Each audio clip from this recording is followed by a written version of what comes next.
Hello students, good morning. Today we discuss BSc Part 3rd, Paper 3rd, Unit 1st, Maxwell Equations. तो Maxwell ने विद्युत चुंबकीय में जो फंडामेंटल्स या मूल रूप से जो नियम थे, जैसे स्थिर विद्युत में गाउस का नियम, स्थिर चुंबकीय में गाउस का नियम, फेराडे का विद्युत चुंबकीय प्रेरण का नियम और एम्पियर का परिपथीय नियम या एम्पियर लॉस। इन चार एम्पियर जो विद्युत चुम्बकीय के फंडामेंटल रूल्स थे या नियम थे, इन चारों नियमों को यूज करके मैक्सवेल ने चार इक्वेशनें दी जो विद्युत चुम्बकीय तरंगों की करेक्टरिस्टिक्स को शो करता है। जैसे जो है अभी तक ये था आवेश में प्रवाह की दर को जो है धारा कहते हैं, इस फॉर्मेट में चल रहा था। स्थिर विद्युत की में हमने अलग अलग विद्युत क्षेत्र की परिभाषाओं को प्रेषित किया कि जो है तार के में धारा प्रवाह प्रेरित हो, चुंबकीय क्षेत्र का क्या आवरण रहेगा, विद्युत विभव, विद्युत क्षेत्र, स्थिर विद्युत की में स्थिर विद्युत ऊर्जा।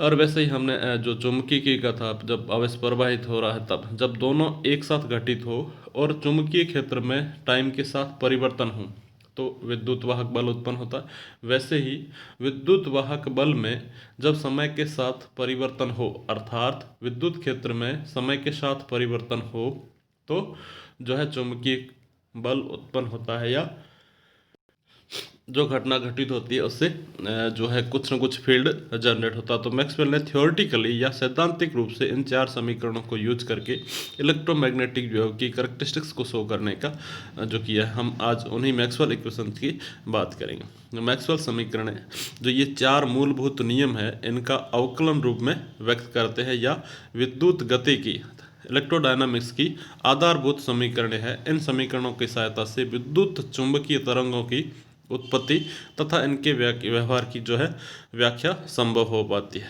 ये नियम प्रायोगिक परीक्षणों पर आधारित है। इस प्रकार मैक्सवेल की समीकरण विद्युत चुंबकीय के प्रायोगिक परिणामों को अवकलन रूप में दर्शाती है।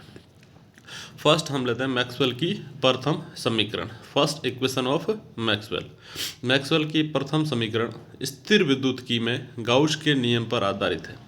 गाउस के नियमानुसार किसी बंद पृष्ठ से निर्गत कुल विद्युत फ्लक्स जैसे फाई ई हो, जैसे फाई ई मान के चले तो उसका मान बंद पृष्ठ द्वारा परिबद्ध कुल आवेश तथा माध्यम की विद्युतशीलता एप्सिलॉन के अनुपात के बराबर होता है। अर्थात phi E is equal to Q upon epsilon, जहाँ फाई ई किसी बंद पृष्ठ से निर्गत कुल विद्युत फ्लक्स, क्यू उस बंद पृष्ठ द्वारा परिबद्ध कुल आवेश और एप्सिलॉन उस माध्यम की विद्युतशीलता है। यदि बंद पृष्ठ का पृष्ठीय क्षेत्रफल S व आयतन V हो तो निर्गत विद्युत फ्लक्स का मान जो फ्लक्स की परिभाषा से होगा phi E is equal to close integration of S E dot D A, जहाँ डी ए अल्फांश से E विद्युत क्षेत्र जो है वो जनरेट होता है या उत्पन्न होता है, तथा बंद पृष्ठ द्वारा परिबद्ध कुल आवेश Q का मान आवेश घनत्व रो के पदों में निम्न प्रकार दिया जाता है। अर्थात Q is equal to integration of V rho D V, या रो की डेफिनेशन से देखें हम तो D Q by D V, तो वहाँ पर इंटीग्रेशन किया वॉल्यूम में, then Q is equal to integration of V volume rho D V. तो यहाँ पर जो समीकरण जो है 4, 5 और 6, तो यहाँ पर 5 और 6 से मान जो है हमने इक्वेशन 4 में रखा, तब लेफ्ट हैंड साइड में फाई इज इक्वल टू है integration of E dot D A is equal to Q की जगह वैल्यू रखी हमने integration V rho D V upon epsilon. तो गाउस के डाइवर्जेंस प्रमेय से, जहाँ गाउस की डाइवर्जेंस प्रमेय सरफेस इंटीग्रेशन को वॉल्यूम इंटीग्रेशन में परिवर्तित करती है। अर्थात गाउस के डाइवर्जेंस प्रमेय से पृष्ठीय समाकलन को आयतन समाकलन में परिवर्तित करने पर तो del integration of S D dot D A is equal to integration of del dot E D V. Then जो ये इक्वेशन है 1.7 और 1.8. Then integration of del dot V D V is equal to 1/ε0 integration of V delta V. तो यहाँ पर left side और right side दोनों साइड में जो इंटीग्रेशन है वो वॉल्यूम के साथ इंटीग्रेशन है. अतः यह जो आयतन क्षैतिज है, अतः उपरोक्त समीकरण की वैधता के लिए यह आवश्यक है कि इंटीग्रेशन के अंदर जो है delta dot E is equal to rho by epsilon zero भी सही होना चाहिए.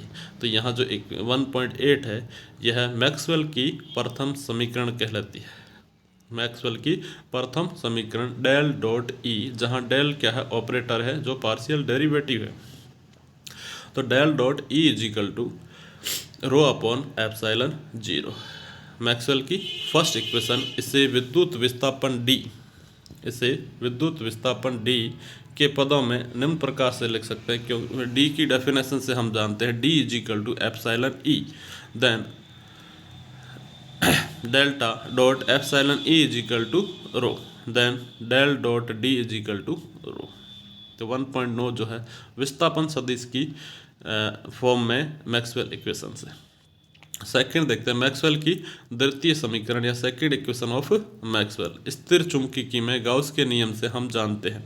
यहाँ गाउस के नियम विद्युत बल क्षेत्र के रूप में था, जहाँ बंद पृष्ठ से जो फ्लक्स था उस इक्वेशन को लेकर के यूज किया. सेकंड है वो क्या है, गाउस के नियम से विद्युत जो चुंबकीय क्षेत्र की बात करते हैं, चुंबकीय क्षेत्र में गाउस का नियम है. गाउस के अनुसार चुंबकीय बल रेखाएं सदैव बंद वक्र बनाती है तथा चुंबकीय एकल ध्रुवों का कोई अस्तित्व नहीं है. अर्थात किसी बंद पृष्ठ से जाने वाली चुंबकीय बल रेखाओं की संख्या उस पृष्ठ के अंदर प्रवेश करने वाली बल रेखाओं के बराबर होती है. अर्थात किसी बंद पृष्ठ से निर्गत कुल चुंबकीय फ्लक्स का मान सदैव शून्य होता है. Del phi M is equal to zero, या फाई की डेफिनेशन से surface integration of B dot D A is equal to zero. यहाँ एस बंद पृष्ठ का पृष्ठीय क्षेत्रफल है.